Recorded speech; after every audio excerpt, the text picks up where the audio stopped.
பங்காளி அண்ணாமலையை விடக்கூடாது. ரகசிய டீல் போட்ட திமுக அதிமுக ஒன்றிணைந்த இரத்த வாசம்.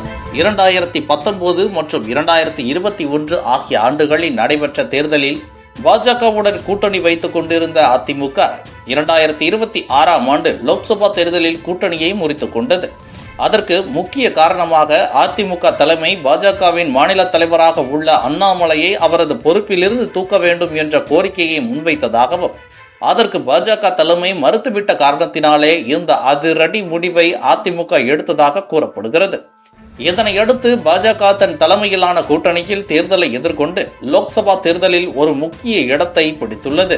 ஆனால் அதிமுக பல தொகுதிகளில் 3ஆம் இடத்திற்கு தள்ளப்பட்டு சில தொகுதிகளில் டெபாசிட்டையும் இழந்தது. அதிமுகவின் இந்த தோல்வியானது அக்கட்சியின் இறுதி பாதைக்கு அழைத்து சென்றுள்ளதாக அரசியல் விமர்சகர்கள் கருத்து தெரிவித்து வருகின்றனர். முன்னதாக இந்த முறை பாஜகவின் பெரும்பாலான எம்பிகள் வெற்றி பெறும் வாய்ப்பு ஏற்பட்டால் நிச்சயம் திமுகவும் அதிமுகவும் தங்கள் வாக்குகளை சேர்த்து கொண்டு பாஜகவை தமிழகத்தில் வெற்றி பெற விடமாட்டார்கள் என்ற ஒரு கருத்தை மாநில தலைவர் அண்ணாமலை முன்வைத்திருந்தார். மேலும் அதிமுகவும் திமுகவும் பங்காளி கட்சிகள் என்ற கருத்தையும் பரவலான பத்திரிகையாளர்கள் சந்திப்பில் திட்டவட்டமாக கூறியிருந்தார். ஆனால் தேர்தல் முடிவுகளில் பெரும்பாலான தொகுதிகளில் பாஜக 2ஆம் இடத்தை பிடித்தது. திமுக தமிழகத்தில் வெற்றி பெற்றது. இருப்பினும் கடந்த தேர்தலை விட இந்த தேர்தலில் திமுகவின் வாக்கு சதவீதம் குறைந்துள்ளது. இந்த நிலையில் விக்கிரவாண்டி இடைத்தேர்தல் அறிவிப்புகள் வெளியாகி உள்ளது. இந்த தேர்தலில் திமுக தனது வேட்பாளரை அறிவித்துவிட்டது. அத்தோடு பாஜக தலைமையிலான தேசிய ஜனநாயக கூட்டணியில் பாட்டாளி மக்கள் கட்சியின் சார்பில் அன்புமணி போட்டியிட உள்ளதாகவும் அறிவிக்கப்பட்டுள்ளது. ஆனால் நடக்கவுள்ள விக்கிரவாண்டி இடைத்தேர்தலில் அதிமுக போட்டியிட போவதில்லை என்றும் இந்த தேர்தலை புறக்கணிப்பதாகவும் அறிவித்துள்ளது.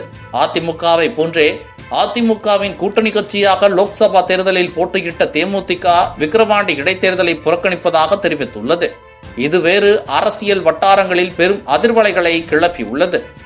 ஏனென்றால் ஏற்கனவே தோல்வியை சந்தித்துள்ள அதிமுக இந்த தேர்தலிலும் தோல்வியை சந்திக்கும், அது தொண்டர்களை மேலும் சோர்வடைய செய்துவிடும் என்பதற்காகவே இந்த நடவடிக்கையில் ஈடுபட்டுள்ளதாக பரவலான பேச்சு இருந்து வருகிறது. அதே சமயத்தில் தேர்தலை புறக்கணித்துவிட்டு அதிமுக மறைமுகமாக திமுகவிற்கு ஆதரவு தெரிவிப்பதற்கான நடவடிக்கைகளில் ஈடுபட்டுள்ளதாகவும் அரசியல் வட்டாரங்களில் கிசுகிசுக்கப்படுகிறது.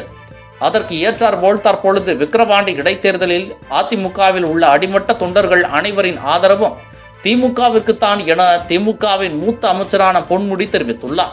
இவரை போன்றே அமைச்சர் ஏவா வேலு, அதிமுக இந்த தேர்தலில் நிற்கவில்லை, அதிமுக நம்முடைய எதிர்க்கட்சியும் இல்லை, அதிமுக நம்முடைய எதிரியும் இல்லை, பாஜக தான் நம்முடைய எதிர்க்கட்சி, பாஜக தான் நம்முடைய எதிரி என பொதுக்கூட்டத்தில் பேசியிருக்கிறார்.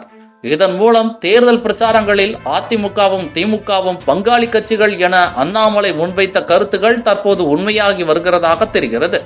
அது மட்டுமின்றி அண்ணாமலையின் விஸ்வரூபத்தை ஒடுக்க எடப்பாடி பழனிசாமி திமுகவுடன் கைகோர்த்து விட்டாரா எனவும் அரசியல் விமர்சனங்கள் முன்வைக்கப்படுகிறது.